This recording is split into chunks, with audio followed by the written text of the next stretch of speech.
కళ్యాణ్ గారండి, మీకు నమస్తే అండి.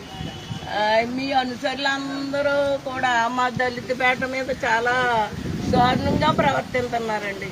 మాకు రోడ్డు బంద్ చేస్తున్నారండి.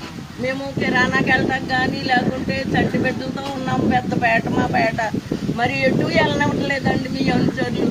మరి హాస్పిటల్ కూడా బిడ్డలకి ఏదన్నా వస్తే హాస్పిటల్ కూడా వెళ్ళడానికి రోడ్డు ఎక్కనివ్వట్లేదండి.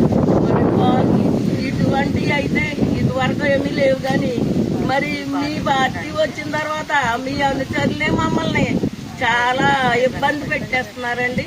మరి ఒకసారి మీరు మమ్మల్ని కనికరించి మా దయ చూపి మరి మా పట్ల మీరు కార్యాలు చేయాలని అడుగుతున్నాను.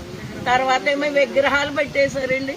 విగ్రహాలు పెట్టేసినా మరి అవి పోలీసు వారు కూడా కాపలా ఉన్నారు నెల దినాల నుండి. ఆ వారిని కూడా గెంటేసి మరి ఆ విగ్రహము పెట్టేశారండి. అసలు ఎందుకు పెట్టాలి?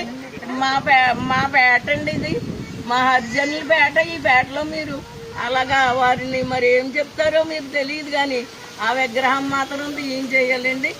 మరి ఇదిగో మేము స్త్రీలు అందరము కూడా మేము ఇంటికాడ ఉండేవాళ్ళం కాదు, పని పాటలు చేసుకునే వాళ్ళము. రోడ్డు మీద కూడా రాలేదు. కానీ ఈ దినములో